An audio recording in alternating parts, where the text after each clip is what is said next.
Olá, caros e caras, espero que estejam bem. Nós vamos hoje, a partir desse vídeo, retomar algumas questões rápidas sobre a nossa literatura portuguesa 1. É uma disciplina que abarca, como sabem, a literatura de Portugal, desde os princípios da que se conhece como literatura portuguesa, portanto, desde a Idade Média até no século XIX em Portugal. Bom, primeiramente eu quero tratar com vocês algumas questões básicas e rápidas, das quais a gente já tratou em sala de aula, ainda presencialmente, ainda no ensino presencial, sobre a questão da Idade Média. Né? Nós sabemos que as divisões da história, né, que acompanham a história, elas são bastante didáticas, elas são para um fim mais que nós tenhamos mais clareza de que naquele período era mais ou menos isso, elas abarcam grandes movimentos históricos e por isso esse estilo de visão nem sempre abarca tudo, né? Então, nem sempre ela é homogênea, pelo contrário, são divisões que abarcam um grande espaço de tempo e, portanto, com muitos lugares diferentes e, portanto, nem sempre a gente pode dizer que é só isso ou só aquilo. Tá? Vamos pensar rapidamente sobre a Idade Média algumas questões. Primeiramente, né, historicamente nós datamos a Idade Média de 476, quer dizer, no século V, com a queda do Império Romano do Ocidente, ou seja, a queda de Roma, até 1453, que é a queda do Império Romano do Oriente, a queda de Constantinopla. Percebam que neste espaço, portanto, que nós chamamos de Idade Média, nós temos quase 1000 anos. Tá? Pensem, o que eu já tratei com vocês rapidamente, que quantas coisas aconteceram nesses últimos anos aqui no Brasil. Nem vamos pensar, talvez, o que aconteceu em outros lugares, nossos vizinhos, enfim, ou na Europa, ou na América do Norte, enfim. Vamos pensar no Brasil, de 2013 para cá. Tá? Quantos acontecimentos? Imagine isso em 1000 anos. Pensem também nos diferentes lugares. Portanto, é muito difícil nós dizermos assim, a Idade Média é só isso ou só aquilo. Num livro que o Humberto Eco dirigiu, que na verdade é uma seleção de livros, saiu pela Dom Quixote, acho que eu tenho ele aqui inclusive, aqui, vou mexer na minha biblioteca, aqui está. Essa aqui é a primeira parte de um texto, de uma coleção que o Humberto Eco dirigiu sobre a Idade Média. Tá? Nessa parte aqui nós temos a questão de bárbaros, cristãos e muçulmanos. Percebam o tamanho, né? É muito bem com outros autores que escrevem sobre a Idade Média. Humberto Eco vai fazer um prefácio, uma introdução em que ele fala exatamente o que não é a Idade Média. Porque até para dizer o que é um pouco difícil. Pensem isso em vários lugares diferentes, os acontecimentos são diferentes. A Idade Média, portanto, não é simplesmente aquele imaginário que nós temos dos filmes. Que às vezes nós vamos lembrar o que da Idade Média? Cruzadas, os cavaleiros, reis, castelos, catedrais, mosteiros. Sim, isso faz parte da Idade Média. Isso faz parte da Idade Média. Tá? Grandes historiadores da Idade Média, como Jacques Le Goff, Duby, Humberto Eco mesmo, vão tratar também dessas questões. Mas nós temos de entender que a Idade Média não é só isso. Para esta disciplina que se chama, que é a literatura portuguesa 1, e que nós vamos tratar dessa literatura medieval, inicialmente, nós vamos pensar, por exemplo, num período da Idade Média, muito específico, num determinado lugar também muito específico. Quer dizer, deixamos para trás todo o século V, VI, VII e vamos lá para o século XII, né, para o fim do século XII ali, ou então os meados do século XII, que é o que nos interessa em Portugal, hoje o território que é Portugal, ou a Península Ibérica, que abarca Portugal e Espanha, não é? E dali vamos ali mais ou menos ter as gêneses dessa literatura portuguesa, certo? Para tal, lembrem-se que nós lemos uma introdução deste livro, é um livro bastante já antigo, clássico, canônico, que se chama História da Literatura Portuguesa, de dois autores, do Saraiva e do Lopes. Aqui, nessa introdução, o Saraiva e o Lopes vão tratar exatamente desse século XII, quer dizer, quando se forma, vamos dizer primeiro, uma independência de Portugal, do reino português, certo? Porque século XII nós vamos ter aí alguns acontecimentos, né? Em 1128, 24 de junho, acontece a Batalha de São Mamede, quando o então, ainda não rei, mas Afonso Henriques, filho do Conde Henrique, batalha contra a sua mãe, né? São dois exércitos praticamente que se encontram no campo de São Mamede. Depois nós vamos ter ainda, portanto ele sai vencedor, vence Dona Teresa.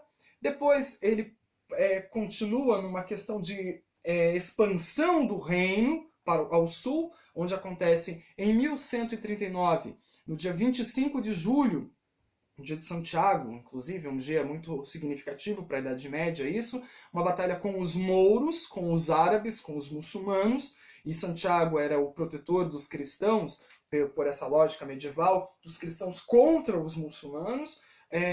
Em 1139 acontece então a Batalha de Ourique, né? Com Afonso Henriques também com uma vitória estrondosa. Mas é só em 1179, portanto ali no final já do século XII, em que acontece o reconhecimento pelo Papa Alexandre III de Portugal como reino independente, de Portugal como vassalo do Papa, o rei de Portugal como vassalo do Papa, pela bula papal Manifestis Probatum. Lembremos tudo isso para quê? Para dizer que a nossa literatura, o que nos interessa, está circunscrita nesse período, nesse início da formação do reino português, da formação da nossa língua portuguesa, o português que hoje nós falamos do Brasil, que nos difere um pouco dos lugares de África, ou do Oriente, ou mesmo de Portugal, mas é a nossa língua materna, é o nosso vernáculo, desse período de formação, portanto, também da nossa literatura de língua portuguesa. É muito... nós podemos até achar assim estranho, por que textos que estão aí há 900 anos de nós, numa língua que nem é a nossa língua portuguesa, atual, obviamente que não, porque a língua muda, a língua vai se modificando, queiramos ou não, ela modifica, ela é viva, ainda bem. O que isso tem a nos ver? O que nos tem a ver isso, né?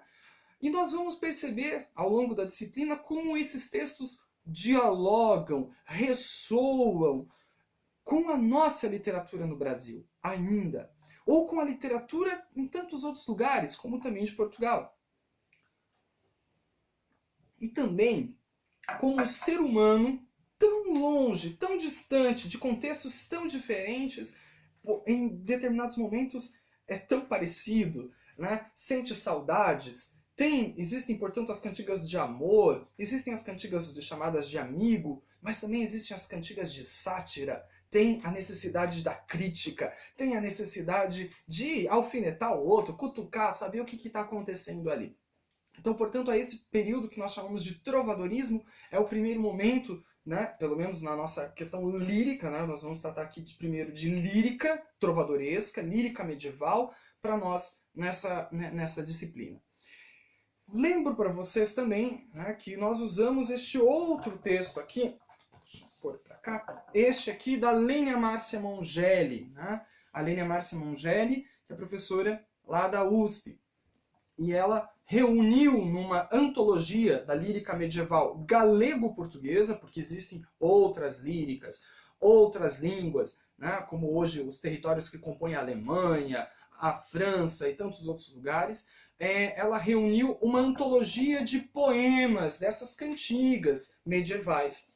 E lá na introdução que nós vimos da Lênia Márcia Mongeli, ela trata, inclusive, que língua era essa? O galego-português. Lembramos que nós estamos tratando de um tipo de lírica galego-portuguesa. Quer dizer, não é ainda a língua portuguesa, né? Não é ainda a língua portuguesa, mas sim uma língua em formação do português. E, portanto, às vezes, quando nós nos deparamos com as cantigas, nós vamos verificar coisas que estão hoje no espanhol, coisas que estão hoje no galego, que permanece, que existe essa língua viva, linda, maravilhosa também, no português, outras que estão no francês, por exemplo. Tá? Vocábulos, fórmulas de escrita, enfim. E ela, né, então cito aqui a Lênia Márcia Mongelli nessa introdução que nós lemos do Fremosos Cantares, dessa antologia, que diz o seguinte: cabe a pergunta, que língua é essa? O galego-português, que vocês vão encontrar também como galaico-português, certo? Ela está nas origens da formação do português, da nossa língua materna, do nosso vernáculo no Brasil. E também de Portugal, Angola, Moçambique e todos os outros países lusófonos que falam, como diria Ariano Suassuna, tem a honra de falar essa língua maravilhosa. O qual, né, se insere num longo processo evolutivo, esse galego-português, das várias línguas faladas no Ocidente peninsular a partir dos séculos VIII e IX. Quer dizer, a mudança que vai acontecendo do latim e das suas variações vão derivando esses chamados romanços, que o Saravio Lopes também tratam, né? Os romanços, as línguas do povo, que vão variando, vão mudando, e aí desses romanços vão surgir primeiro um galego-português, posteriormente o espanhol, o português, o galego, o francês, o romeno e o italiano. São as línguas neo-românicas ou neo-latinas. Nós estamos então diante de textos, estaremos, né, nos próximos vídeos, diante de textos que são ainda em galego, na língua galego-português, na língua que forma o português. E, portanto, quero deixar claro e lembrar a vocês que nós, ao analisarmos algumas cantigas, que eu quero fazer nos próximos vídeos, nós vamos verificar que estamos diante de textos quase como um arqueólogo está diante da sua escavação. Nós não temos o contexto, muitas vezes. Nós não sabemos como aquilo foi cantado.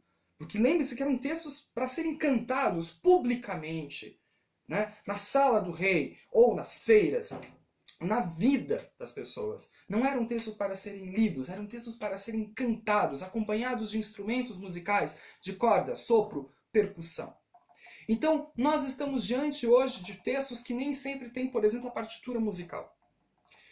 Estamos diante de textos que nós não sabemos em que contexto aquilo foi cantado, mas que formam, né, esse cerne, essa origem, vamos dizer, nem um cerne não, essa gênese da nossa literatura, da nossa lírica em língua portuguesa. Quero deixar claro também que os textos que nos chegaram estão reunidos no que nós chamamos de cancioneiros, que a Lênia Márcia Mongelli traz na verdade, traz aqui, na sua introdução, os cancioneiros são livros que reúnem essas cantigas. Ora, são livros que nem sempre estão completos, muitas dessas cantigas se perderam. E houve também cantigas, por exemplo, que estão lá completas, outras mesmo estão ainda faltando trechos, pedaços, mas ela quer nos lembrar o seguinte, que se esses textos, essa reunião essas coletâneas de cantigas, que são os chamados cancioneiros, as reuniões de cantigas, né, os livros, são datados do século XIII, XIV, podemos saber que esses textos são muito anteriores. Então, esses textos existem muito antes de serem registrados, de serem lavrados, de serem registrados nos cancioneiros. No próximo vídeo, vou falar rapidamente dos cancioneiros, dos que nos restaram, e entraremos já em algumas questões com as cantigas de amor, amigo, escárnio e maldizer, e as de Santa Maria, que também são muito importantes para a nossa lírica medieval galego-portuguesa. Até lá, fiquem bem, espero que estejam todos bem já desde o princípio, mas fiquem muito bem e façam perguntas, deixem dúvidas, sabem que eu estou à disposição de vocês, ok?